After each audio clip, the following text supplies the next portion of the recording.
के विधायक जीतू पटवारी ने प्रदेश सरकार पर भ्रष्टाचार के कई आरोप लगाए। साथ ही उन्होंने कहा कि 2018 के चुनाव में कमलनाथ को मुख्यमंत्री बनाया जाए ताकि प्रदेश को एक अच्छा नेतृत्व मिल सके। बात यह है कि हमने पूर्व आकलन के हिसाब से जो वहाँ पर फिजिकल वेरिफिकेशन के बाद समझ में आया था कि इसमें लगभग 40 से 50% का करप्शन हुआ है। आप देखोगे कि हर वक्त आंकड़ों के हिसाब से भी बातें सामने आती रही कि वो चाहे स्वास्थ्य को लेकर जो पैसा दिया गया हो, चाहे जो जितने टॉयलेट्स और उससे जुड़े हुए पार्ट पे पैसा दिया गया हो, करीब अलग अलग मद से 5,000 साढ़े 5,000 करोड़ रुपए के आसपास खर्च की बात आई थी। हमने जब वहाँ टॉयलेट्स की भौतिक सत्यापन की बात कही तो उसमें कोई सत्यता दिखाई नहीं दी।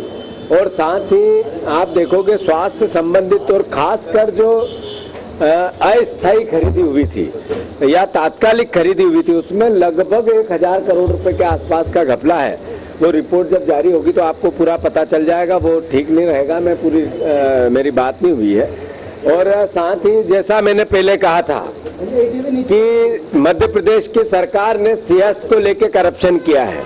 मेरा सीधा आरोप है, मुख्यमंत्री ने उन अधिकारियों को अपॉइंट किया था जिससे कि वो करप्शन कर सके।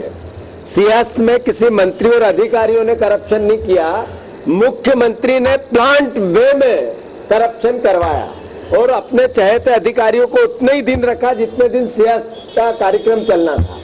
मैं समझता हूं कि सियासत के पैसे पे अगर सबसे पहले किसी ने डाका डाला तो वो शिवराज है और उन्होंने ही सब तो उस तरीके से प्लांट वे में करीब 2,500 करोड़ से आसपास पूरे पैसे का करप्शन किया है। दूसरा, आपने आज इंदौर में कहा कि अरुण यादव से बेहतर कमलनाथ है और नेतृत्व में परिवर्तन होगा तो हम 2018 में सरकार बना लेंगे। मैंने इंदौर में एक इंटरव्यू में, लोकल हमारा इंदौर का एक चैनल है, उसके इंटरव्यू में कहा कि सवालों के जवाब दिए।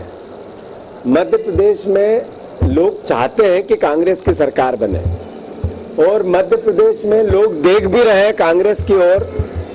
भारतीय जनता पार्टी के खुद मुख्यमंत्री ने स्वीकार किया है कि हमारी सरकार में किसान ट्रैक्टर नहीं लेते, फिर भी उनकी किस्तें कटती रहती है। उनके ही एक मंत्री ने कहा कि 20% करप्शन के बगैर हमारे सरकार में काम नहीं होता है। उन्हीं के एक पूर्व मुख्यमंत्री ने कहा कि घुड़सवार ठीक नहीं है।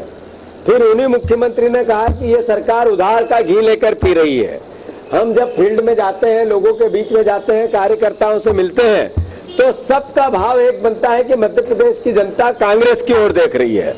हमारी जो विपक्ष की भूमिका होती है उसमें और पेना करने की जरूरत है, धार देने की जरूरत है, मुद्दों को उठाने की जरूरत है और हर हाथ को काम मिले और काम का पूरा दाम मिले, इस भाव को पैदा करने की आवश्यकता है। इसमें मुझसे सवाल किया गया कि क्या कमलनाथ जी को लाते हैं तो ठीक रहेगा।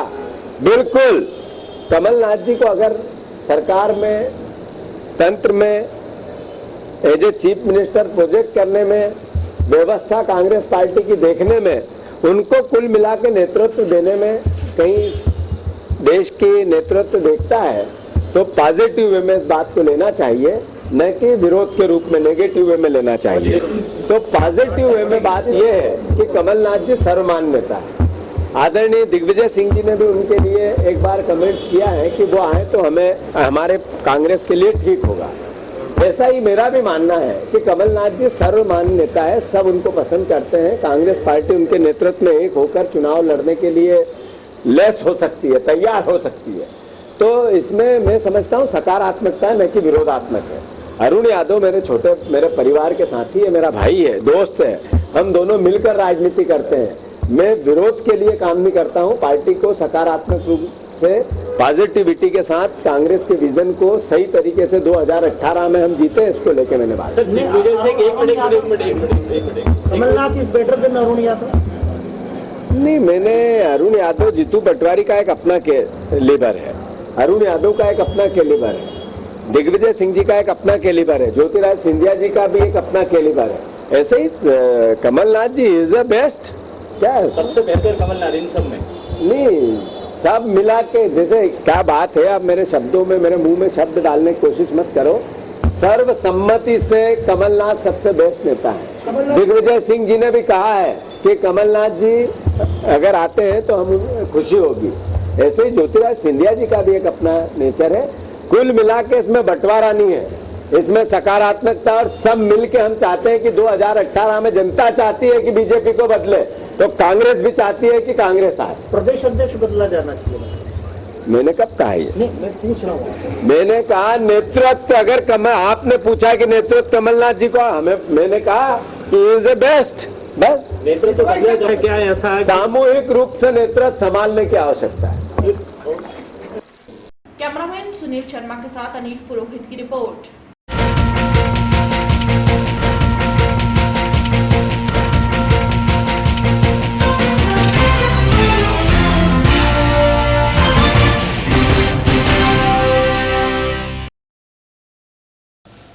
भोपाल में राष्ट्रीय अनुसूचित जाति जनजाति युवा संघ मध्य प्रदेश के तत्वाधान में 18 सितंबर को विशाल धरना प्रदर्शन एवं रैली में लगभग 50,000 युवा, बेरोजगार एवं छात्र छात्राएं मध्य प्रदेश के समस्त जिलों में अपनी मांगों को लेकर रोजी रोटी संघर्ष अभियान के तहत शांतिपूर्ण धरना एवं रैली प्रदर्शन कर रहे थे। अचानक बिना संकेत, आंसू गैस, पानी की बौछार किए बिना जिला प्रशासन, पुलिस प्रशासन ने रैली में आए निजी कार्यकर्ताओं पर बर्बरतापूर्ण लाठीचार्ज कर दिया, जो घोर निंदनीय था, जिससे 50 लोग, बेरोजगार छात्र छात्राएं घायल हुए थे, जिसकी निंदा राष्ट्रीय अनुसूचित जाति जनजाति युवा संघ ने की। नाम तोरण सिंह अहिरवार, राष्ट्रीय अनुसूचित जाति जनजाति युवा संघ से प्रदेश प्रभारी। जो हमारा 18 तारीख को विशाल धरना प्रदर्शन एवं रैली हुई थी, उसमें सरकार ने हमारे आंदोलन को कुचलने का प्रयास किया है। हम पे बर्बरतापूर्ण लाठीचार्ज कराई गई, उसके इसलिए आज हमने प्रेस वार्ता रखी है। हम जायज़ मांगों को लेकर के आंदोलन कर रहे थे, जिसमें 1,04,000 पोस्ट हैं जो मध्य प्रदेश सरकार के विभिन्न विभागों में खाली पड़ी हुई है, उसकी मांग को हम कर रहे थे। और जो SC/ST के छात्र छात्रा हैं जिनको निःशुल्क एजुकेशन देने की बात माननीय मुख्यमंत्री जी कर रहे हैं, उसकी बात को लेकर के हम प्रदर्शन कर रहे थे। और ऐसी बहुत सारी हम 30 सूत्री मांगों को लेकर के धरना प्रदर्शन कर रहे थे, तो जिसमें हम बाबा साहब डॉक्टर अंबेडकर के स्टेच्यू पर माल्यार्पण करने के लिए गए थे। वहाँ पर पुलिस और हमारे जिला प्रशासन में वार्तालाप चल रहा था कि हम यहाँ से शांतिपूर्ण तरीके से रैली के माध्यम से माल्यार्पण कर बाबा साहब के पास शाहजहानी पार्क हम पहुँचेंगे, वहाँ ज्ञापन देंगे। इतने में हम जिला प्रशासन से बात कर रहे थे, इतने में अचानक लाठीचार्ज हुआ। लाठीचार्ज होने के बाद में हमारे लोगों को तितर बितर कर दिया गया। ना तो आंसू गैस के गोले छोड़े गए, ना पानी की बौछार की गई। उस पर बेरहमी से हमारे छात्रों को मारा गया, उसमें 50 लोग लगभग घायल हुए हैं।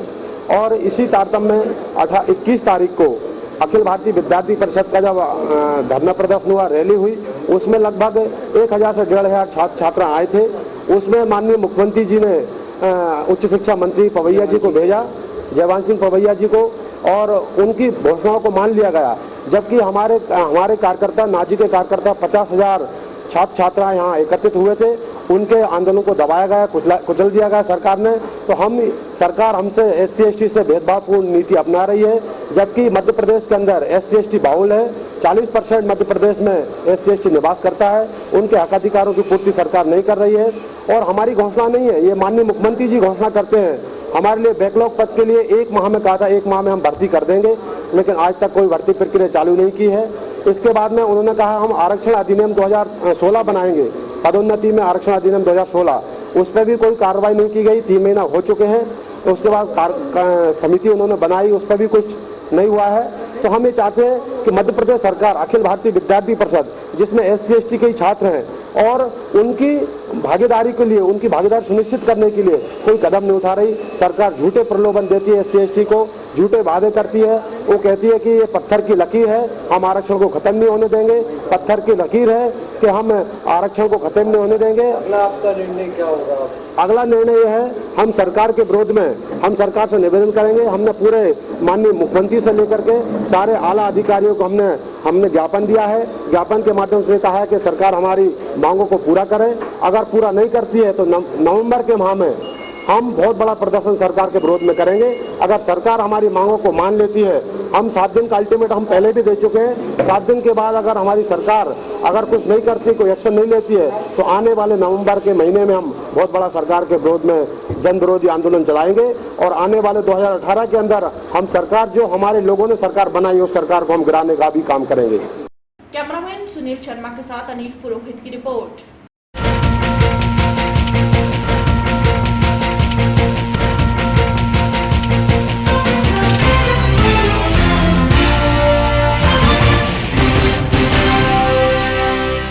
मध्य प्रदेश कटनी के अध्यापक संघर्ष समिति के तत्वाधान में सभी संगठनों ने एकजुट होकर शिक्षा विभाग के संविलियन छठे वेतनमान सहित 14 सूत्रीय मांगों को लेकर शहर में रैली निकालकर मांगों से संबंधित ज्ञापन सौंपा। ये रैली हम लोग जो है पूरे प्रदेश में एक साथ प्रत्येक जिले में तिरंगा रैली के नाम से ये रैली निकाल रहे हैं। हमारी अध्यापक संवर्ग की एक सूत्री मांग है शिक्षा विभाग में संविलियन और छठे वेतनमान को 10 का 10 लागू करना, ये हमारी मांग है। तो पूरे जिले के शिक्षक आए क्या अध्यापक आज रैली में? नहीं, पूरे जिले के अध्यापक शिक्षक जिले में अपना अपना जो है उपस्थिति दर्ज करवा रहे हैं और अधिक से क्या ये जो आपका अध्यापक संघ है तो प्रदेश संगठन के आह्वान पर सब रैली निकाले? हाँ, प्रदेश संगठन के आह्वान पर हम लोग जो है जितने भी हमारे संघ थे सब एक हो गए हैं और अध्यापक संघर्ष समिति के नाम से आज हम लोग पूरे प्रदेश में प्रत्येक जिले में सब इकट्ठे होकर ये रैली का आयोजन कर रहे हैं और सरकार को आगाह कर रहे हैं कि हमारी मांगों को त्वरित निराकरण किया। और कितने शिक्षक होंगे आज रैली में? लगभग रैली में हमारे कम से कम यहाँ लगता है 5,000 शिक्षक सम्मिलित हैं। अभी बहुत सारे शिक्षक वहाँ ग्राउंड में मैदान में खड़े हुए अपनी गाड़ियों के और बच्चे भी आए हैं, कुछ के महिलाएं भी आई हैं, साथ में बच्चे भी आए हैं। रैली के बाद समापन कहाँ पे होगा? समापन फारेस्टर ग्राउंड में होगा। पूरा नाम आपका? आशुतोष पांडे। मध्य प्रदेश कटनी से यश खरे की रिपोर्ट।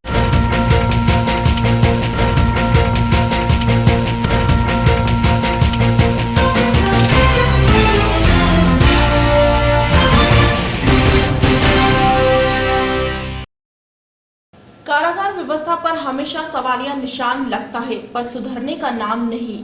कभी कैदियों के फरार होने की खबर तो कभी जेल में मारपीट की, कहीं जेल में भूख हड़ताल, तो वहीं बलिया में आज एक नई कहानी सामने आई है। वहीं 25 दिन पहले चैन छिनेती में फेफड़ा निवासी रिंकू को कोतवाली पुलिस ने गिरफ्तार कर जेल भेज दिया। रिंकू देवी की गोद में 8 माह की नन्ही जान भी थी, जो जेल यात्रा में साथ रही। बीती रात बच्ची की तबीयत खराब हुई और इसकी सूचना जेल प्रशासन को दी गई, लेकिन जेल प्रशासन के कान पर जूं तक नहीं रेंगी और तबीयत बिगड़ती गई। सुबह मरणासन अवस्था में बच्ची को जिला चिकित्सालय पहुंचाया गया, जहां बच्ची ने पहुंचते ही दम तोड़ दिया। डॉक्टरों का मानना है कि बच्ची की मौत उल्टी और दस्त से हुई है। बच्ची अभी भी सरकार से सवाल कर रही कि हमारे जैसी कितनी बच्चियां जेल में दवा बिना दम तोड़ेंगी। इसकी जानकारी जेल प्रशासन को थी? जी, दवाई वही लोग को भेजे हैं।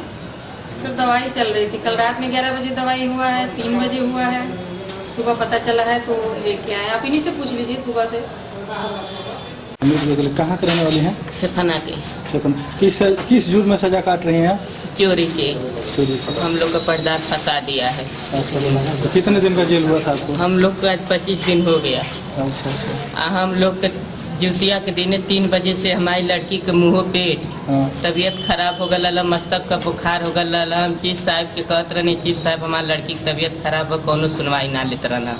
खाली हमके सुनवाई कैले में एगो सीसी का दवाई आन देते रहना है, बस कहते रहना तुम्हारी बच्ची वही में ठीक हो जाएगी, बस यही डांट के चल जाते रहना है।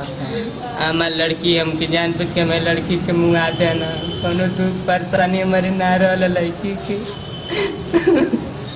अच्छा, और आपके बच्चे हैं? 2 गो हैं बच्चे घर पे। अच्छा, जब यहाँ हॉस्पिटल में आई उसके पहले ये बच्चा मतलब मर चुका था या आने के बाद? आने से पहले दम तोड़ दिया था। हॉस्पिटल आने के पहले डेट कर चुका है। आ करते हम बेड पे सुताए, तभी हमारे बच्चा प्राण। अच्छा, जेल में इसका इलाज सही से नहीं हो रहा था? नहीं, इलाज सही से नहीं हो रहा। इलाज आज हुआ था तो हमारे बच्चा का जान ना गल। किस चीज़ का चोरी का इल्जाम लगा था, कैसे क्या? हम लोग के देहात में सिकड़ी की चोरी में फंसा दे रहे। अच्छा, इसीलिए हम लोग हैं। ये तो जेल वाले बता सकते हैं। जेल से हम लोग के पास 8 बजे बुलाए हम लोग को। ऐसा ना कहो, 8 बजे पूरा हमारे फ़ोन किए ये लोग, जेल गेट से फ़ोन गया, किसी बंदे की तबीयत खराब, तुरंत आइए। तुरंत 2 मिनट के अंदर हम लोग आ गए। इसके बाद कहना ले जाइए सदर, ले सब लोग सदर लेकर चले आए। तो जेल की सजा तो उनको हुआ है? नहीं, साथ में बच्ची जा सकती है, अधिकारी बता सकते हैं ना सर, तो हम बता नहीं सकते। साथ ही बच्ची थी इनके। जेल अधीक्षक साहब का नाम क्या है? श्री नंद किशोर सिंह। बलिया से संजीव कुमार की रिपोर्ट।